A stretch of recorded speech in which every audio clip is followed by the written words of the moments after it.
Il est 7h43. Hervé Mariton, bonjour. Bonjour. Vous êtes député UMP de la Drôme. Merci d'être avec nous. Vous êtes membre de la mission parlementaire sur l'écotaxe. Nous allons revenir sur cette fameuse écotaxe, mais je voudrais que nous disions quelques mots sur la réforme territoriale.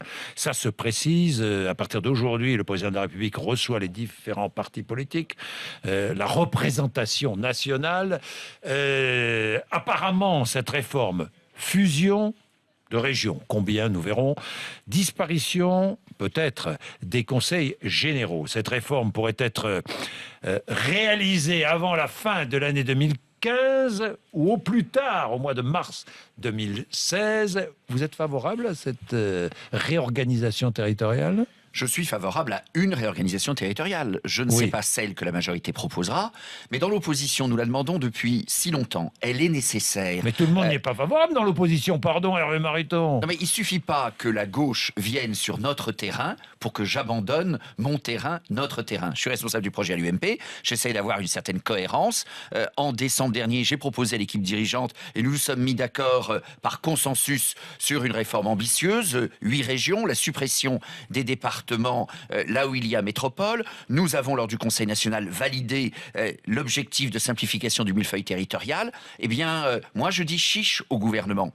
Simplement, aujourd'hui, on voit bien que le gouvernement parle de report des élections avant de nous avoir présenté une réforme. Donc, je dis pas de report des élections tant qu'il n'y a pas de réforme. Mais je ne peux pas récuser l'idée même d'un débat, d'une discussion sur la réforme. Un référendum comme Jean-François Copé ? Non, non parce que le référendum soit le résultat de tout cela, peut-être. Oui. Mais simplement, démarrer la discussion en disant référendum, c'est prendre le risque que les Français ne nous entendent pas. C'est C'est-à-dire prendre le risque de laisser penser aux Français que vous êtes nous esquiverions le débat. Voilà. Or, je ne suis pas contre ce débat. Et c'est la gauche qui lance la bonne affaire. Il se trouve qu'en 2012, les Français ont élu une majorité de gauche. Je le regrette absolument. Moi, j'ai voté Sarkozy en 2012. J'ai été réélu député. Mais ça suffit pas à faire une majorité. Et aujourd'hui, la gauche lance ce débat. Elle le lance dans des conditions extravagantes. Elle a, en 2 ans, dit et fait, ce qui est plus grave, tout et le contraire de tout. Compétences, nous avions mis, c'est une des choses que nous avions faites d'intelligente dans le domaine de la décentralisation, on avait introduit la spécialisation de compétences. La gauche l'a effacé très vite, une espèce de réflexe d'effacer ce que nous avions fait de bien, un instinct stupide, crétin. Et aujourd'hui, ils ont enfin la lumière, ils reviennent sur l'idée qu'il faut spécialiser les compétences. En 2 ans, ils ont détricoté le conseiller territorial, la fusion du conseiller général et du conseiller régional. D'une certaine manière, aujourd'hui, ils y reviendraient. Eh bien, s'ils viennent sur notre terrain, c'est l'hommage du vice à la vertu. Nous n'abandonnons pas la vertu, quand bien même il serait le vice. Bien, Hervé Mariton, tout le monde n'est pas d'accord avec vous à l'UMP. Hein, non, mais j'essaye d'être cohérent. Oui, moi, à la fois, j'ai une responsabilité d'ensemble pour essayer de trouver une synthèse dans le projet, mais je n'abandonne pas pour autant mon franc-parler, ma vision. Et pour marquer ce terrain, j'ai lancé un mouvement droit au cœur au sein de l'UMP, mais c'est bien cette marque qu'on peut être à la fois dans une démarche d'ensemble et ne pas abandonner la vigueur du projet et une certaine rigueur intellectuelle. Vous êtes membre de la mission parlementaire sur l'écotaxe. La mission va rendre son rapport aujourd'hui. Oui. Alors, vous ne parlez plus d'écotaxe hein, dans le rapport. Vous parlez de quoi? D'éco-redevance ou de pollu de redevance? Je trouve que le président... Oui, mais ça, c'est ridicule. Le président de la mission, qui est socialiste, député Chandeguet, est un homme de grande qualité qui rend un rapport qui est fait de manière très sérieuse et très honnête intellectuellement. Il y a un certain nombre de conclusions avec lesquelles je ne suis pas d'accord, mais globalement, le rapport est fait de manière tout à fait honnête. Mais il y a une proposition qui est grotesque, qui est celle de changer le nom de l'écotaxe. Elle est grotesque pour plusieurs raisons. D'abord, techniquement, ça ne tient pas la route.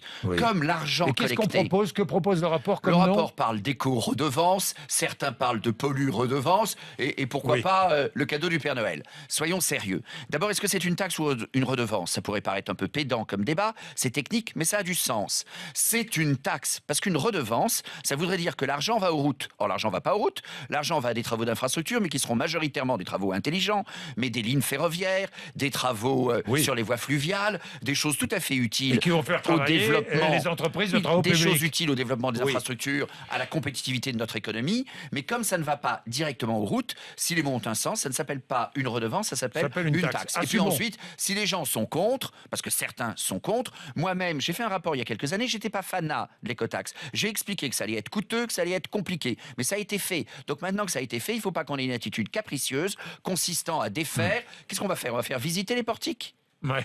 Alors quoi? Création d'une franchise de 400 km par camion et par mois. Oui. Hein. L'objectif, favoriser le transport de proximité.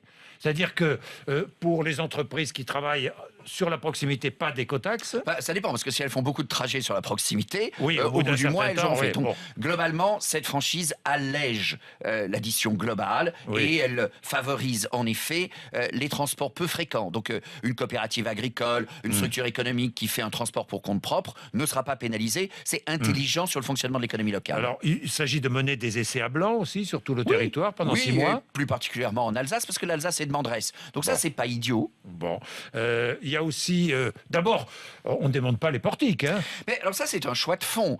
Pour tout vous dire, je ne Oui. sais absolument pas où en est le gouvernement. Ségolène Royal est venue la semaine dernière. Elle a affiché Vous le une qualifiez incompétence. d'incompétente et de démagogue. Enfin, une incompétence crasse. Elle ne connaissait rien au dossier, mais elle m'avait fait le cirque il y a quelques années quand j'étais rapporteur de la commission d'enquête sur l'évolution de la fiscalité locale. Elle était venue faire un grand show devant la commission et démontrant une complète ignorance du sujet. C'est quoi sa proposition à elle? De taxer les camions étrangers? Enfin, madame, l'Europe, ça existe. Et tous nos auditeurs savent cela. Donc, taxer les camions étrangers et seuls les Elle camions a fait cette étrangers, proposition c'est ici. impossible. Donc, c'est pas la peine d'être ministre de la République pour dire des âneries aussi énormes que cela. Ensuite, cogner les sociétés d'autoroute. Moi, j'ai pas de tendresse pour les sociétés d'autoroute. Il se trouve simplement que les sociétés d'autoroute, elles sont pas stupides. Elles ont négocié avec l'État des contrats béton, si j'ose dire. C'est le cas de le dire.